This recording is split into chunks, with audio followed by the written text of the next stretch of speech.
Antonio Giovinazzi seems to be a driver that's made a complete 180 in the eyes of the motorsports world.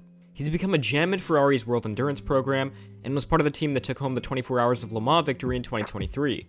But just a few years ago, it seemed that his career had hit rock bottom. His open-wheel journey to Formula 1 had been cut short after 3 full seasons at the Alfa Romeo Sauber team. But if I were to make a guess, I'd say that this blow wasn't nearly as frustrating as what Giovinazzi would go through the next year. This is the story of Antonio Giovinazzi's stint at the Dragon Penske team, his Formula E season from hell. On November 16, 2021, the very day his departure from F1 was announced, Giovinazzi announced that he would join the Dragon Penske Formula E team alongside Sergio Sette Camara for the 2021-2022 or 8th Formula E season. This was an incredibly perplexing decision. Dragon Penske, owned by Jay, not Roger, was at the time one of, if not the worst team in Formula E. They hadn't seen victory in over 5 years, and with a powertrain homologation, were more or less stuck with the same supremely uncompetitive car they had raced in Season 7. For a driver with 3 seasons of F1 experience, surely there were far greater opportunities available to him. I can only speculate that because Giovinazzi held out so long hoping to retain his F1 seat, there may not have been so many competitive seats left. But Giovinazzi seemed optimistic. They've had difficult seasons in Formula E, but we see in a race there are different winners, so you never know what will happen. Also, I only found out I lost the Alfa Romeo seat in November. It was not ideal, but I like to know that first of all I can compete in this championship, to be motivated and everything, and also work with a team like Dragon. They did some podiums, and they did great some years ago, but I think Formula E is something different from F1 in that you know that you'll go into an F1 race and Mercedes and Red Bull will win the race. So we'll see, and we're working for this, and I hope we can have a great season together. Another possibility is that Giovinazzi's management team knew of certain rumors floating around the Formula E paddock. Alfa Romeo is a Stellantis brand after all, and for 2023 there were plans for the Penske team to be taken over by DS, an incredibly successful Stellantis branded Formula E. Or even more, there were rumors of Maserati entering the fray, yet another Stellantis brand, an Italian brand that Giovinazzi would feel right at home in. Either that, or Giovinazzi went to the car that looked the most like his Alfa Romeo car in Formula 1. Who can really say? Either way, before his F1 season had even ended, Giovinazzi found himself in the Penske EV5 during preseason testing in Valencia, setting a time no better than 18th quickest during the 3 days. This would set the tone for what was to come. His maiden weekend would be brutal. During the first race in Diriyah, he qualified P22, last, 4/10 slower than the next fastest driver Buemi. The race would be even worse, consistently lapping 5/10 slower than his teammate Sette Camara and finishing P20, last of all the finishers, a whopping 26 seconds after Oliver Turvey. He started P20 the next day due to other drivers having issues, though in the race he was well off the pace, at one point over 10 seconds adrift of P21. He ended up P20 again as Alex Sims retired and Mitch Evans received a penalty. In comparison, Sette Camara had finished P15 and P17 over the weekend. Next race would be Mexico City, a track he was somewhat familiar with. It looked to help as he outqualified both Neos and his teammate Sette Camara. In the race, however, he'd only managed 21 laps before the driveshaft in his Dragon Penske forced him to retire, only after being lapped. Sette Camara only managed to P20.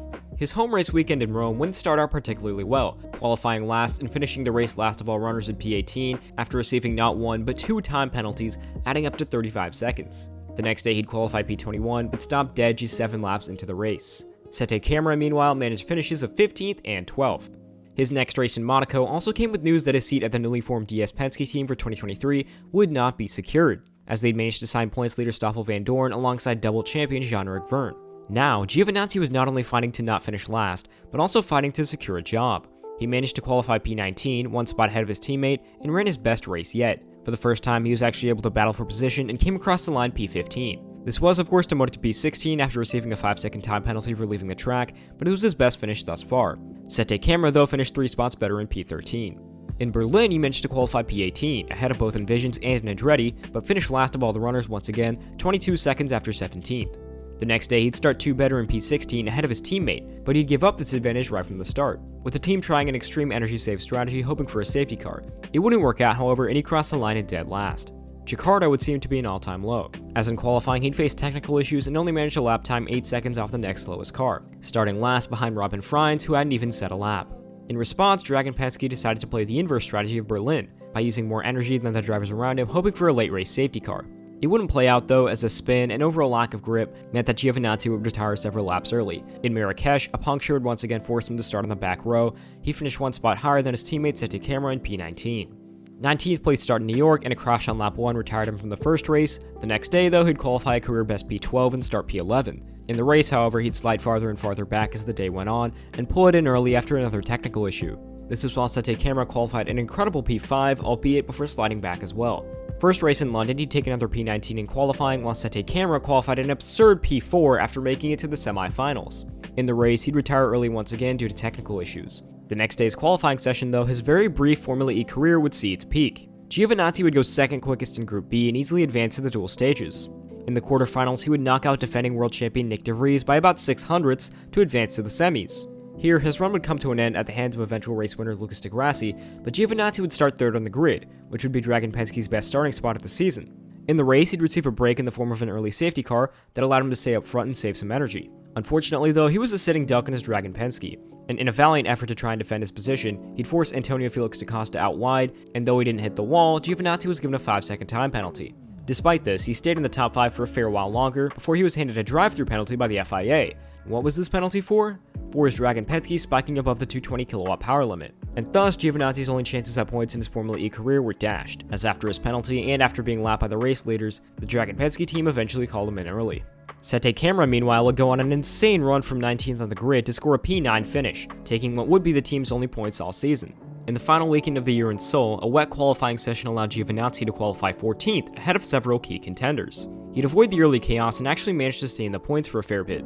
Inevitably, though, he slid back, and after a spin from contact with Alex Sims, fell farther and farther back until he pitted with just a few minutes left in the race, under threat of being lapped. After the race, however, it was revealed that he had suffered a thumb injury during early contact with Antonio Felix da Costa, which was exacerbated further from the Sims spin. Although there were no breakages in his hand, he was ruled out of competing in the final race. His seat originally offered to Envision reserve Tom Blomqvist, who declined, allowing Sasha Fenestras to compete in his place. Fenestras put in an admirable effort under incredibly short notice, and scored a P16 during the second race. While this may not seem remarkable, it tied Antonio Giovinazzi's best finish in the car. This was insult to injury, quite literally. So with the season all said and done with, here were the final stats. 0 points, a best start of 3rd, a best finish of 16th, an average start of 18.1, and an average finish of 19.4. Looking at teammate Sete Camara on the other hand, 2 points, a best start of 4th but included 4 dual appearances, a best finish of 9th, an average start of 14.1, and an average finish of 16.2. Giovinazzi was thoroughly outclassed, but what didn't help his case, especially in terms of finishes, was his alarming number of retirements. The Italian failed to finish in 8 of 16 races, 50% of the season. But the fact of the matter is, the vast majority were through no fault of his own. It was technical problem after technical problem. And in some races, it seemed like they just pulled him in because they knew they weren't going to get anything out of the race. In qualifying, there was a definite upturn in performance, probably because this is the one area where the Penske EV5 had the potential to do well. But in the race, the car was just hopeless, dropping like a rock from lights out. And Giovinazzi didn't elevate it at all, oftentimes struggling with energy conservation. It's honestly hard to tell if Giovinazzi was just that bad, or if Sete Camara was just lights out better. If you've seen my video on Sete Camara, you'll know that he's an incredibly quick driver who can get every last bit out of his backmarker equipment. But against a driver as experienced as Giovinazzi, I think there should have been a few more flashes. It's safe to say though, Giovinazzi definitely got the short end of the stick in terms of mechanical issues. Either way, this season is probably one of the worst full-time seasons in Formula E history. And the icing on the cake was a complete rookie Sasha Fenestras going out there and matching Giovinazzi's best result in his first opportunity. As you'd probably expect, Giovinazzi didn't get a call back to Formula E. The Maserati seats that were alluded to earlier were both snapped up, and even after Nyck de Vries left one vacant to go to AlphaTauri, Giovinazzi's name wasn't in the mix. Luckily for him, there was light around the corner. For 2023, he was signed to the Ferrari AF Course number 51499P in the LMH class in the World Endurance Championship. Just 6 months later, Giovinazzi, alongside James Calado and Alessandro Perguidi, took home the historic centenary 24 Hours of Le Mans, an incredible turnaround from the bleak offerings of the year prior. And after a tough 2024, the number 51 team has won 2 out of 3 races so far this season, and are firmly in the hypercar points lead. For many drivers, a single off year can spell the end of their racing careers. For Giovinazzi, a hasty decision fresh off a crushing departure from Formula 1 almost spelled doom for him. Fortunately, he's turned his career around and may even be considered among the top drivers in the world once again. Let me know what you guys think of this story. Was there a single worst season for a driver in Formula E history? I really haven't been able to find one. And if you can shed some more light on specifically what the failures were that Giovinazzi seemed to be experiencing every race, please drop it in the comments below. That would be incredibly helpful to all of us. Thank you all for watching, and I'll see you in the next one.